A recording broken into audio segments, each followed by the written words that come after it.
It all comes back to money. This is the Keeping Your Money Show with Jamie Westenbarger and Bart Steinler. All right, welcome back to Keeping Your Money Show. Jamie Westenbarger, joined as always by Bart Steinler. Just tuning in, you've been listening the whole time. We have been talking about why the insurance industry is trying to get rid of fiduciary and why a trust can be a great estate planning tool even if you are not rich. Coming up, we're going to discuss the importance of sequence of returns in retirement and then also some Social Security reform that could be coming down the road and how that'll affect you both as a worker and as a potential retiree. I want to piggyback on what we were talking about with the estate planning, though. Okay. Because we kind of ran out of time before we went into break.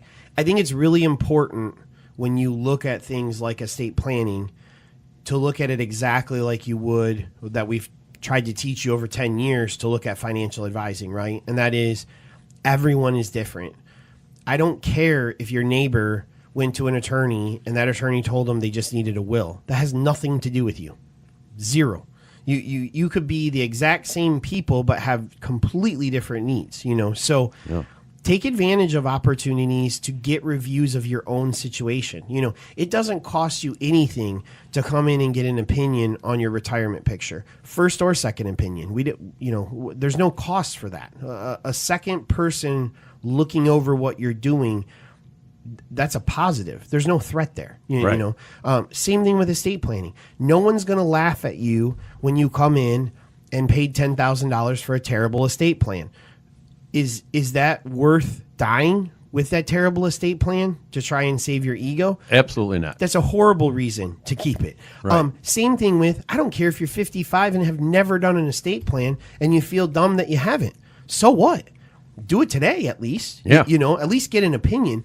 Come in and like Ross or one of his associates, they'll sit down, they'll go over everything with you. Doesn't cost you a dime to just get a review of where you're at and where you probably should be so that you have an idea of what you're doing right and what you're doing wrong. There's no negative to that. It's like insurance. People say, well, I always have been with XYZ insurance company. Mm-hmm. Well, why? Well, they're nice. So what? Insurance is a commodity. If you're getting the same deductible and coverages and you're saving $2,000 a year, they better be super nice. Yeah. There's literally no difference. Like, if it's a well-rated insurance company, why would you stay with XYZ and pay more money? It just doesn't make sense. We've put a lot of effort into assembling a team of experts in a lot of different areas. In a lot of different specialties. Jamie and I will tell you, we are not CPAs. We don't give tax advice. Nope. We are not attorneys. We don't give legal advice. We don't provide, car insurance and homeowners insurance or any of that stuff. But the people that we have associated with do all of those things. And one of the things that we get in positive feedback time and time again from our clients is that they appreciate the fact that they don't have to go and hunt for an estate attorney and hunt for a CPA. And a lot of times when they're coming in for an annual review, they can see their estate attorney and their CPA and their insurance guy all at the same time instead of having to, schedule that on 3 or 4 different days and things like that. Absolutely. So it makes life a lot easier. And, nothing in today's world is making your time less valuable. So right. we try to find ways of, maximizing your time that you spend with us by doing that. Yep, absolutely. So, all right, well, what we want to talk about is the idea of sequence of returns. Did I talk long enough to give you time to scratch down you some did, notes? Yeah, there? I was just thinking about something I wanted to say, so I wanted to make sure I had the numbers on it. I knew I could kind of wing it to a certain degree, but I wanted to be as accurate as possible on my numbers. So thank you for stalling for my benefit. But, we talk a lot about we hear a lot about returns, right? Mm-hmm. And you want to get this return or this average return or, but I think one of the things that's not talked enough about when it comes especially to retirement is the sequence of returns. In how important that really can be in whether you're successful or not in retirement. Because if you think about a person who retired in 2009 versus a person who retired in 2007, if they retired with the exact same amount of money and took the exact same withdrawal, the person who retired in 2007 is probably in much worse financial condition than the person who retired in 2009, because the person who retired in 2009 was able to wait for 2008 to recover before they started taking money out of their portfolio. So it can make a huge difference in your overall success. And what's interesting about it is it's impossible when you retire to know what your sequence of returns are going to be.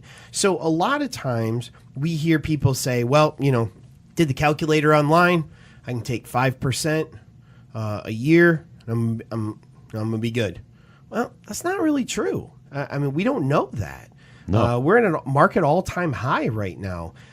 Taking 5% might work the first couple of years. The next couple of years, it might not work at all. You might put yourself in a really detrimental position. I mean, if you think about 2000, so let's say you retired in 2007 with $1 million, and you said you were going to take 5% out. Okay. By the time the market started to recover in 2009, if you were in a moderate portfolio, taking 5% out, you would have taken 3 withdrawals plus experienced the market loss. Okay.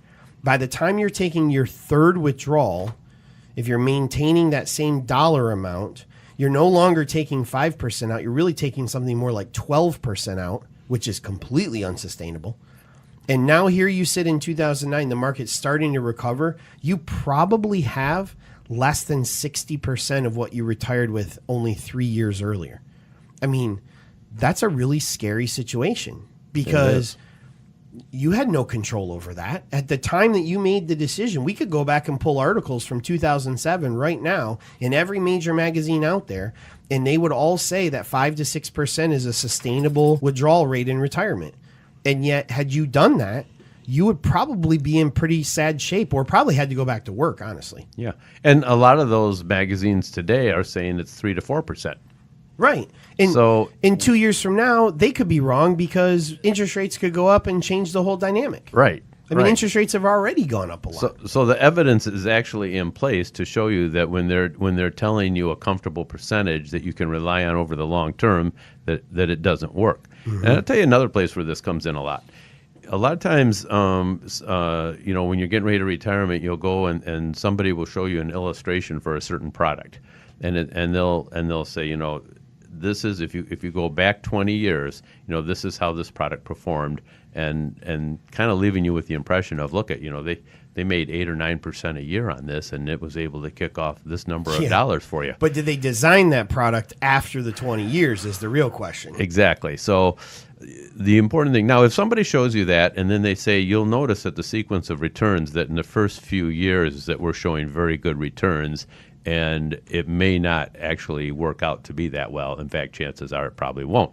But it seems like whenever I look at those illustrations, 9 times out of 10, they have very, very good returns the first 5 years. Like, because it boosts the whole thing up. yeah, because it makes the end result look so much better. And no, go ahead. So I'm just warning you, when somebody shows you something like that, and if you look at the first couple of years and they have really phenomenal returns the first couple of years, and they don't bother to point that out and to explain that to you, that should be a red flag for you. So Michael Kittis went back and looked at the market in 30-year chunks, starting in almost every year. Okay.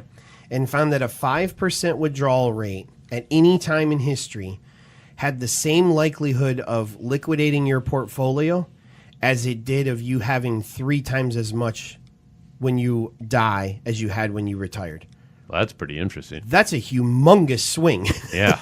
Right? So the difference is at 95, you could be broke, or you could have 3 times as much money as you actually retired with, based solely on sequence of returns. I mean, if that doesn't scream, you need an income distribution plan that needs to be updated on an annual basis based on current market conditions, I don't know what does. Right. And why this is so important, the main thing that we see in almost every publication, every advertisement, every sales pitch out there it always comes back to average return. The S&P 500 had an average return of this. If you had been in this for 30 years, you would have averaged this return, okay? But the problem with average return is people don't think about how we get to average, what the process of getting to average is. And I'm going to give you an example. If I asked you with no other information, would you rather have an investment that returned an average of 5% or an investment that returned an average of 4%? Everyone out there, unless they're trying to be funny, is going to say 5, right? Correct. But let's talk about how we get there. Let's have a hypothetical $1 million portfolio. And in one column, one investment, the one that made 5% average return, we lost 50% in the first year. We made back 50% the second year. Then we made 10% and 10%. Now, we know how average works. You add all those up, divided by 4, and that gives us a 5% annual return. But because you can't lose 50%, you need to make 100 to get that back. You can't make 50 back. Right. So even though the average return of those first 2 years is 0, you lost $250,000. So with an average return of 5% after 4 years, you actually have almost $100,000 less than what you started with. Because they had a bad sequence of returns. Because that first year was nasty. Right. All right.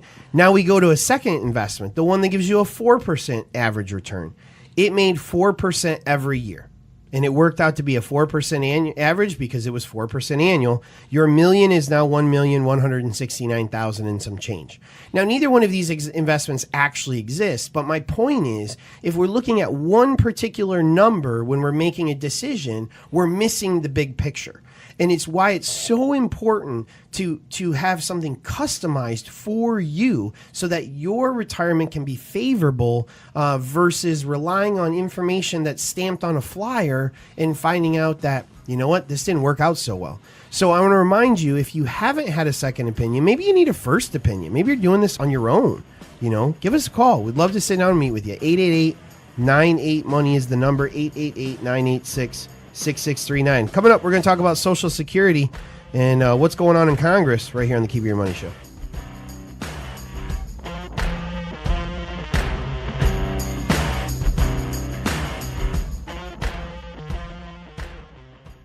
There's no one-size-fits-all when it comes to planning your future. Jamie, Bart, and all of the advisors at the Keeping Your Money Show understand that your financial goals are unique and your needs are going to change at varying stages of your life. Our team of advisors can help you tailor a financial plan that meets your unique needs. Call us today at 1-888-98-MONEY or visit keepingyourmoney.com to schedule your free initial consultation.